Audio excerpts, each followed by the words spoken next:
Selamat petang, salam sejahtera. Terima kasih karena bersama dengan saya di Nazilin Unity Channel. Petang ini kita nak ulas tentang isu lompat parti. Aku nak ucapkan tahniah kepada Anwar atas fakta yang luar biasa ini, atas pendapat dan juga lontaran ide yang luar biasa yang aku sendiri sangat-sangat setuju. Dalam banyak hal, aku memilih untuk bersetuju dengan Anwar pada kali ini apabila beliau mengatakan mengapa SPRM tidak siasat sogokan lompat parti. Sebelum kita teruskan isu dan ulasan pada petang ini, sila tinggalkan dulu komen kamu berkaitan dengan sikap ahli parlemen yang lompat parti. Ada beberapa pilihan yang mungkin Anda boleh jawab. Mengapa berlaku lompat parti? Ada netizen mengatakan mereka lompat parti karena ditawarkan jawatan baru daripada parti yang baru. Ada juga yang mengatakan bahwa ahli parlimen maupun adun ini mereka lompat parti kerana atas provokasi atau ugutan tertentu.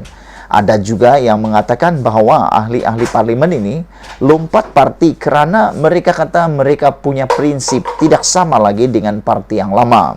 Ada juga yang mengatakan bahwa mereka lompat parti kerana tertarik dengan prinsip parti yang lain. Ada juga yang lompat parti kerana mereka berpendapat bahwa mereka tidak sesuai lagi dengan pergerakan parti lama tersebut.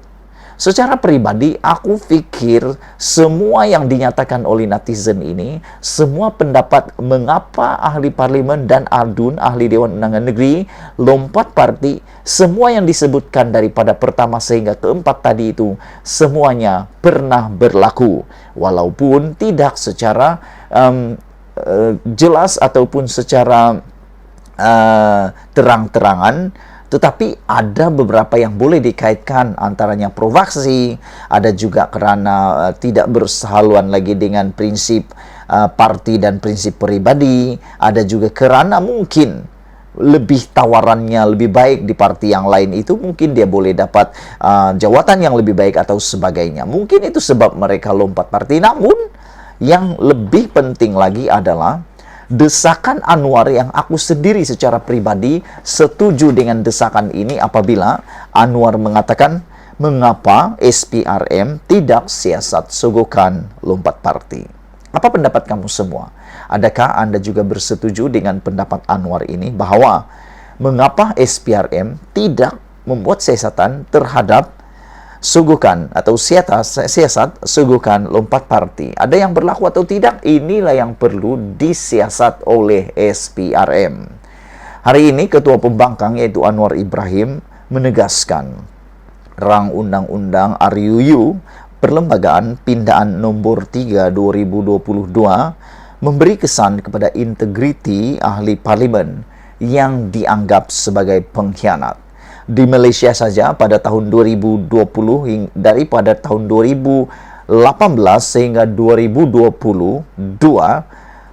3 tahun setengah atau 4 tahun selepas PRU 14 telah mengalami lompat parti yang terbanyak dalam sejarah Malaysia. Apabila lebih daripada 10 hingga 20 orang ahli parlimen telah pun lompat parti. Lompat parti ya, bukan lompat gabungan tetapi lompat parti yang paling teruk menyebabkan langkah Sheraton berlaku dan tumbangnya Pakatan Harapan sehingga legasi kepada ketidakstabilan itu berlaku sehingga pada hari ini.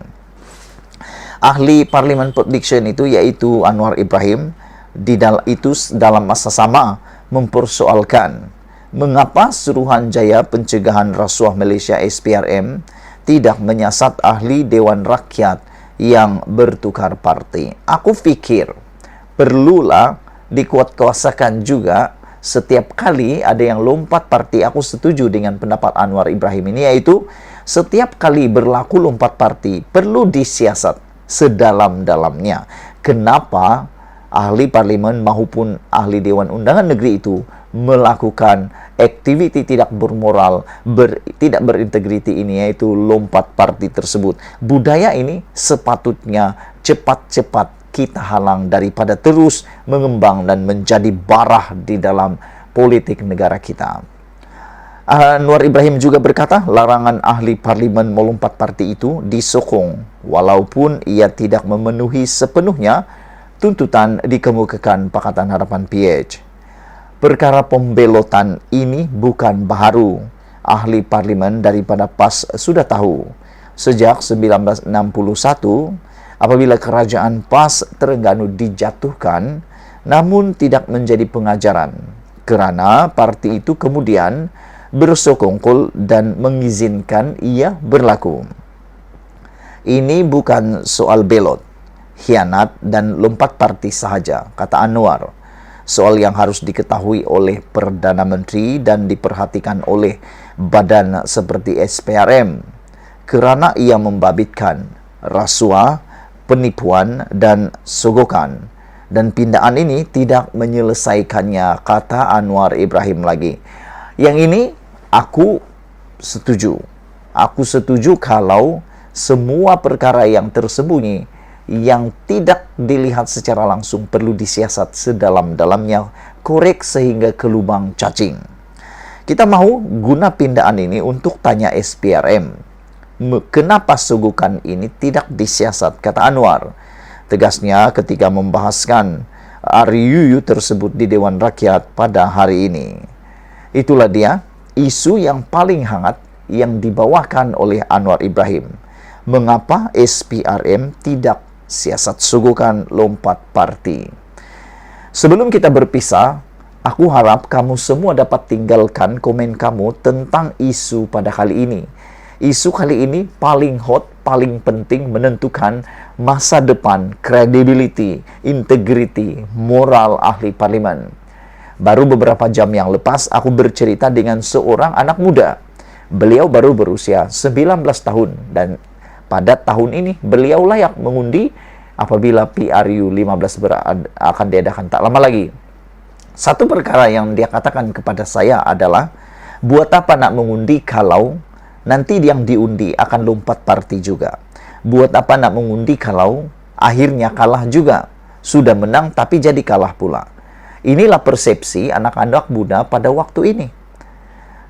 Syukurlah sekarang ini parlimen melalui Perdana Menteri kita yang amat berhormat Ismail Sabri Yaakob sudah mengambil langkah bersejarah di Malaysia apabila bakal hari ini penentuannya diluluskan atau tidak rang undang-undang anti lompat parti ini. Aku berharap, aku berdoa rang undang-undang anti lompat parti ini dapat sokongan lebih daripada yang diperlukan, yaitu 2/3 daripada ahli Dewan Rakyat. Perlu 2/3 daripada ahli Dewan Rakyat. Dan ini penting dalam menentukan kejayaannya. Malaysia kita punya, kita jaga sama-sama, cintai Malaysiaku. Kita jumpa lagi, bye-bye.